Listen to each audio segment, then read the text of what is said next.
Gerai, dabar sugrįžkim prie tos temos vaikai ir tėvai. Kas yra vaikas jau gimęs į šią žemę? Sistemos dalis.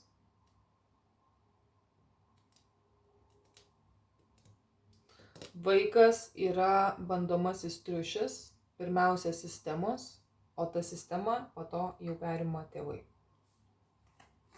Kaip bebūtų, tėvai patys priklauso sistemai.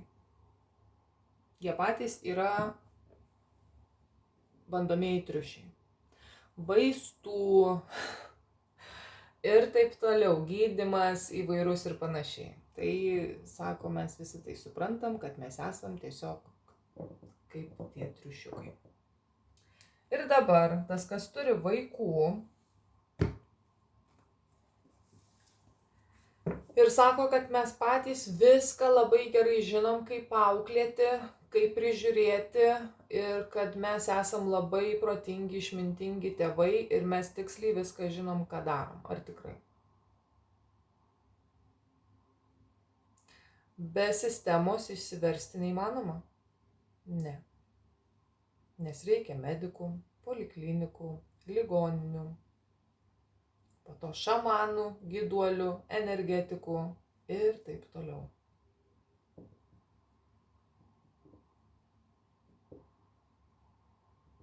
Vaikas yra kažkam bandomasis triušis.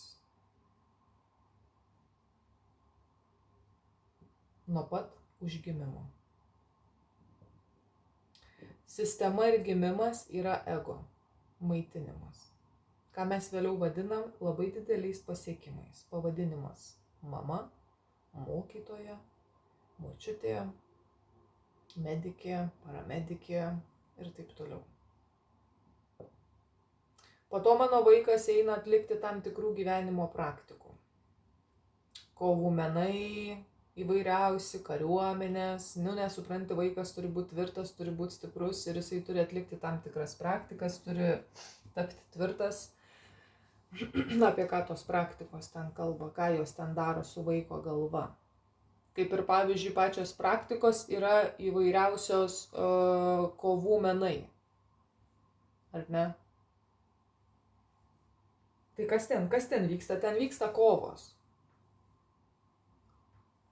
Yra naudojama kūno jėga. Iš kur jie tokie atsiranda, po to sako, kurie kažką daro. Vaiko pasiekimas, kad ir koks jisai bebūtų, maitina tėvų ego. Teko girdėt. Pasidalinau Facebook'e, Instagram'e savo vaiko pasiekimais, žiūrėk, koks šaunuolis. Tu tai padarai sąmoningai taip, nes norėjau pasirodyti, ką pasiekė mano vaikas. Kažkam vien tavo jau vaiko gimdymas parodė didelį tavo proto pasiekimą. Aš žinau, kad daug kas į tokius dalykus eina va šitaip, bet man norisi vėl atversti į tą pusę, kodėl tada tu, jeigu toks esi meistras, motina, tėvas, tu vedi savo vaiką į visokias ligoninės poliklinikas. Kodėl tavo vaikas serga, kodėl tavo vaikas patiria traumas, jeigu iš tiesų čia gyvenimas, jo, žmonėms patinka kančia. Jiems neužtenka savos kančios, kurią jie išgyvena, jie pasidaro dar vieną kančią, kuri po to keliama yra per vaiką, nes vaikas kenčia, vaikui skauda, aš nežinau, ką daryti, aš vežu ten, aš darau beleką, kad kažkas būtų, niekas kažkaip tais bet kokia atveju nesivysto taip, kaip sako, aš norėčiau.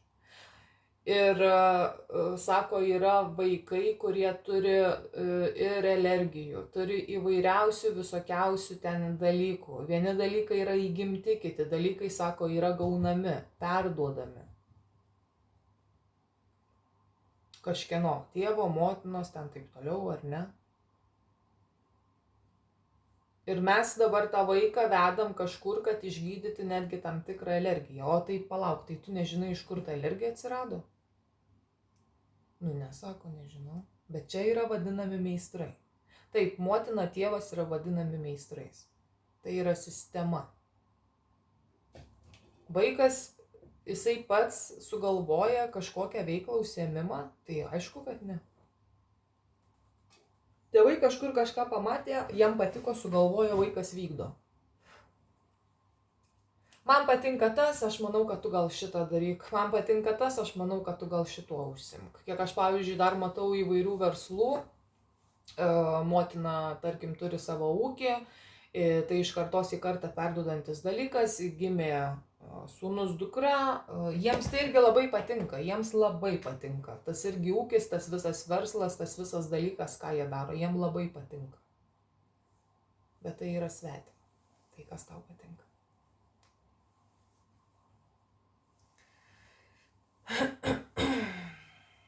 Tai vat, ir sako, kad mes bijom patys praktikuoti ant savo vaiko netgi tam tikrus gydymo metodus, natūralius galbūt kažkokius ir panašiai, mes bijom. Todėl, sako, mums reikia meistro, kuris tai nusimanys. Nu tai faktas, nu tai kraujo tyrimus reikia, bet kokiu atveju priduoti, nu tai reikia. Nu tai reikia ten dar kažką, nu tai reikia. Mums reikia meistro. Medikus mes irgi vadinam meistrais. Gerai sistemą sukūrė. Viską, ko tik tais reikia, kad išbandyti tam tikrus triukus. Tai aš čia dabar kalbu apie labai tokius primityvius dalykus ir mes dabar pereinam ant dvasinių irgi praktikų. Yra meistrai, meistreliai ir panašiai, kurie irgi turi savus praktikantus, nes meistras irgi praktikuoja. Viskas yra čia praktika. Kažkoks metodas jisai veikia, tą metodą pritaiko kitam, tas metodas irgi kažkam suveikia. Ir tuos tėvus, kas turi vaikus, jie yra vedami prisimti atsakomybę už savo vaikų sveikatą, psichinę būklę, jų gerbūvį. Absoliučiai viskas, kas yra. Mes negalime, mes bijom, mes nežinom, ką mums dabar daryti, užkilo temperatūra, aš nežinau, dar kažkas aš nežinau, dar kažkas aš vėl nežinau.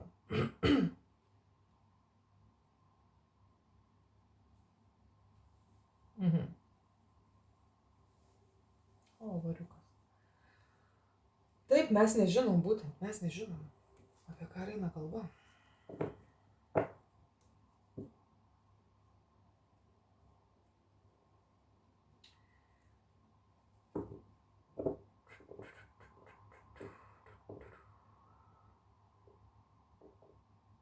Ir pavyzdžiui, kaip sako, vat tu matai tos asmenys permatomoj dėžutėj.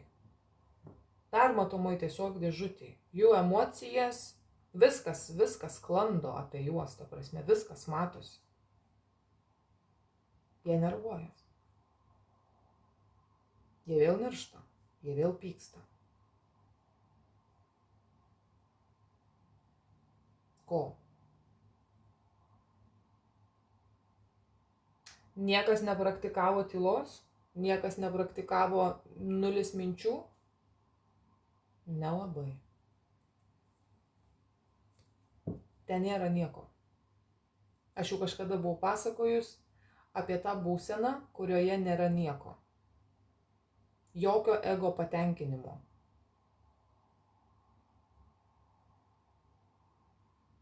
Iš kur atsiranda tokie dalykai pas kažką, pas ką galvoj verda? Ar bent yra suvokiama? Nesako, mes nežinom.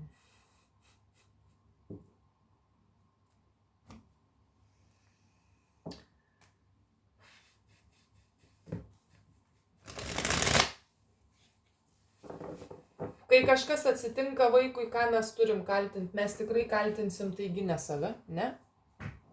Mes neprisimsim atsakomybės už paleistą gyvybę į eterį. Neprisimsim? Ne, neįdomu. Šarlatanai, raganos, akys ir visa kita. Kažkas turi tokius dalykus, taip yra egzistuojantis irgi tokie dalykai, tos akys iš kartos į kartą eina. Kaip ten sako, ant 5 kartų, nu ir važiuojam, Jessica.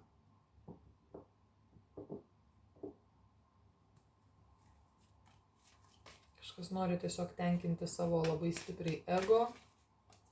Nekelinėkit vaikų nuotraukų internetus, nerodykit jų nuotraukų, nekiškit ten. Jums labai patinka, kai paspaudžia daug laikų ir parodot savo vaiką, ką jis pasiekė? Šalinkit tai. Trūksta žinių apie tai. Jeigu sako, yra apsauga padaryta, tu kelk, ką tu nori, viskas būna ok. Tu ten gali užsiminėti ego tenkinimu, savo asmeninio vaiko ir ten taip toliau, nieks nieko neatsitinka. Bet čia mes kalbam apie apsaugos nebuvimą.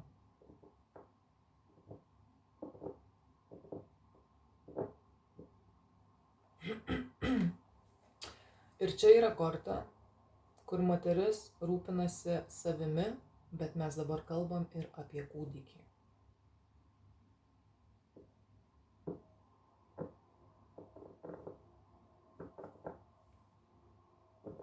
Ir faktas, galbūt gražiai skamba dangiška motina, galbūt gražiai skamba dieviška motina, kaip ta Magdalena ten Marijoje, nu žodžiu.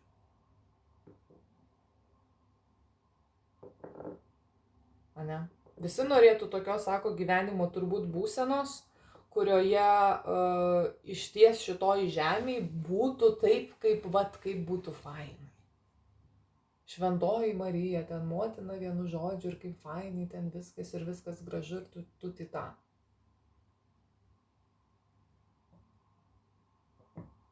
Nu ne šitoj žemėj.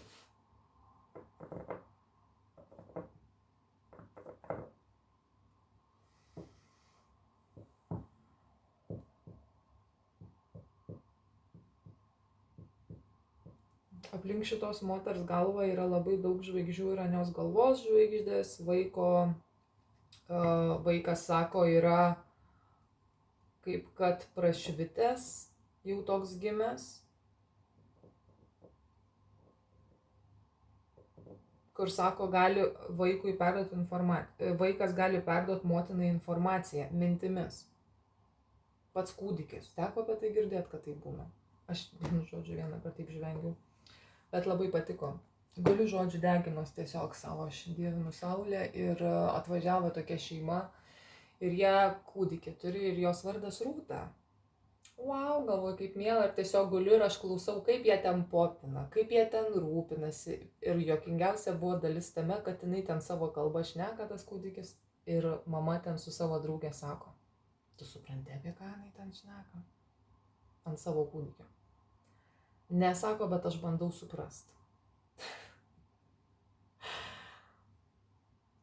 Žodžiu, ir toks, jo, sako, man jinai parodo rankom, ką daryti.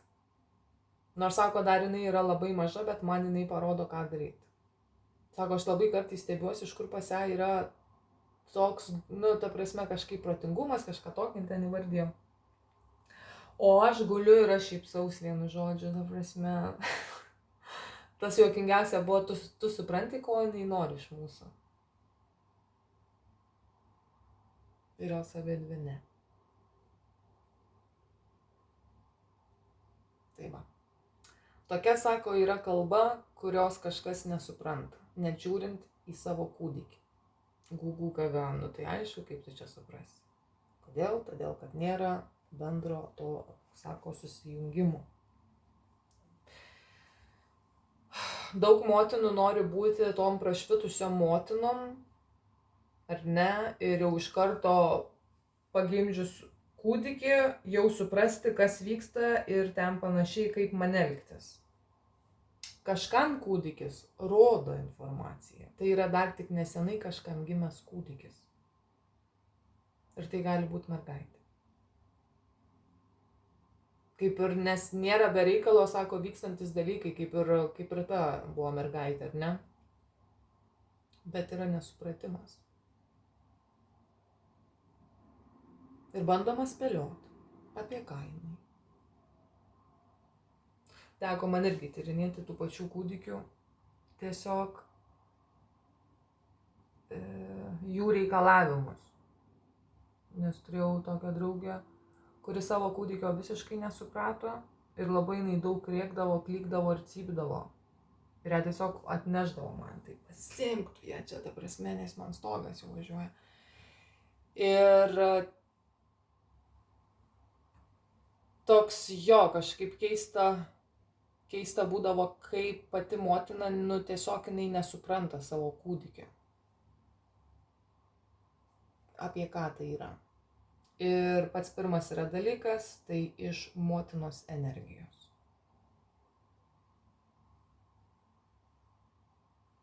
Ko jinai pati minta savo viduje, vaikas, jisai taigi nurimsta, ar ne? Ja. Tikrai negali būti. Kažkokia motina, tai nežinau, jinai yra kviečiama į tokią kaip kad ramybės būseną, nes kažkas kovoja su vėjo malūnais ir naudoja tiesiog savo ego. Vaikas negali būti ego. Vaikas negali būti bandomasis triušis. Nu, bet kaip bebūtų, man atrodo, kad bet kokia atveju tai vyksta. Marionetė. Vaikas yra bandomasis triušis kažkam. Ir tai yra nuo pat užgimimo.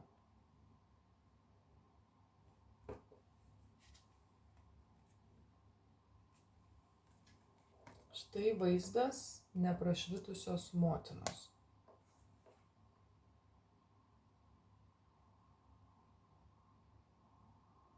Ką vaikas perima po to iš savo motinos?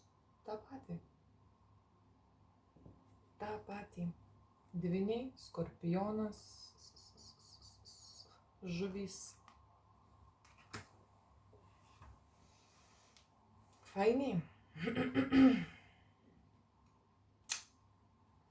Ir kažkas sako, strateguoja, kaip kažką sutaikyti. Ta pati motina. Sutaikyti arba susitaikyti. Vėl turiu skorpioną, dvynius, liūtą.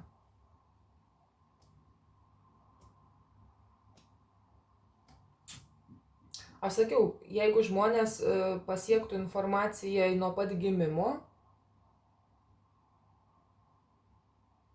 būtų viskas kitaip. Kažkas, matau, bėgs nuo skorpiono, dvynių, šaulio, žuvų. Man irgi yra keista stebint, kodėl vaikai yra tiesiog žaisliukai.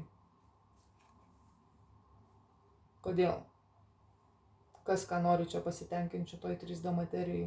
Nepavyko kažkas vaikystėje patiems? Reikia dabar, kad vaikas tai pasiektų, kad gaučiau pasitenkinimo tą kaifą?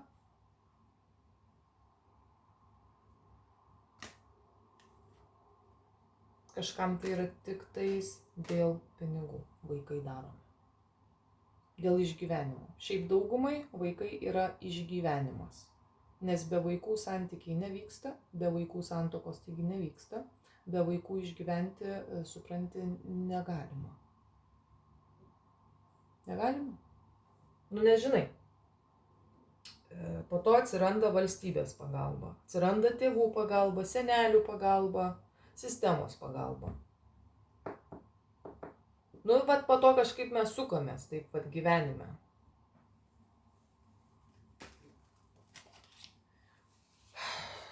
Liūdna ir tai. Po to pešamės dėl alimentų, po to pešamės ten, kad valstybė nepasirūpina vaiko sveikata, pešamės, kad nu jau ten kažkas ten nevyksta, vėl nevyksta, vėl nevyksta.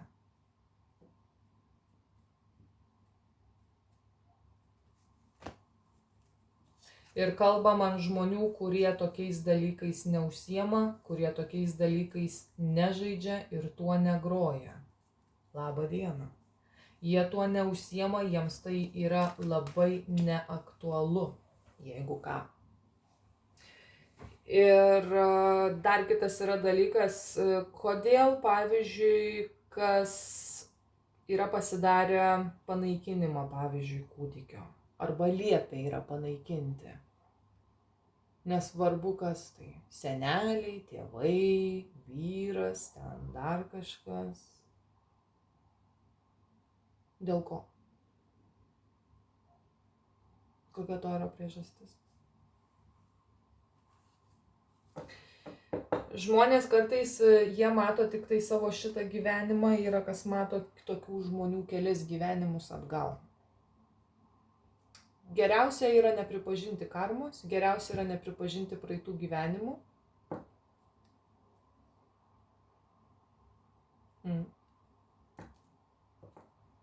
Geriausia čia yra.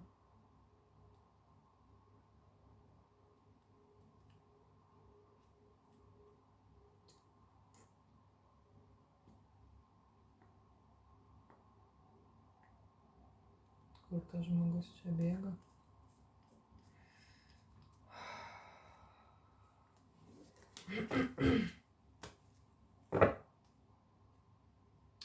Ir aš turiu tikrai moterį, 100% moterį, kuri nežinau, kuo jinai nori tapti, pavydi yra labai, kuo jinai nori būti.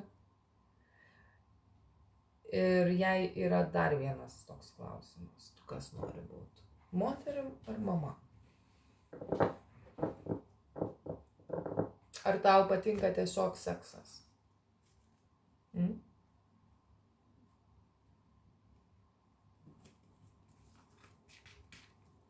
Ir tiek.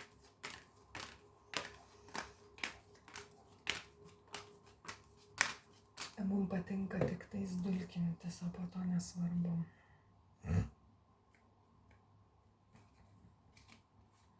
Really? Tai rekomenduočiau tada kažkam išsivalyti savo galvą, dirbti su savo galva, su mintimis, su troškimais, norais ir negalvoti, kad tam tikra informacija yra nesąmonė.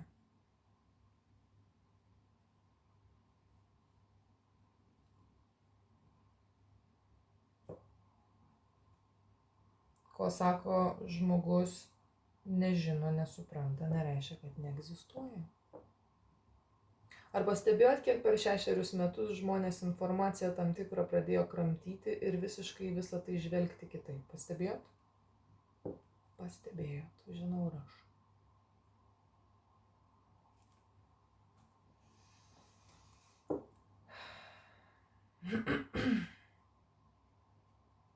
Ir tas, kas eina gydytis sveikatą, sėdi prie, sako, daktarėlio durų.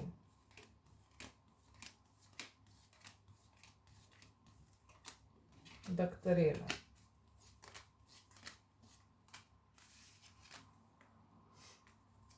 Velnias yra sistema, velnias yra kontrolė. Ir ten teks sugrįžti ne vieną kartą kažkam.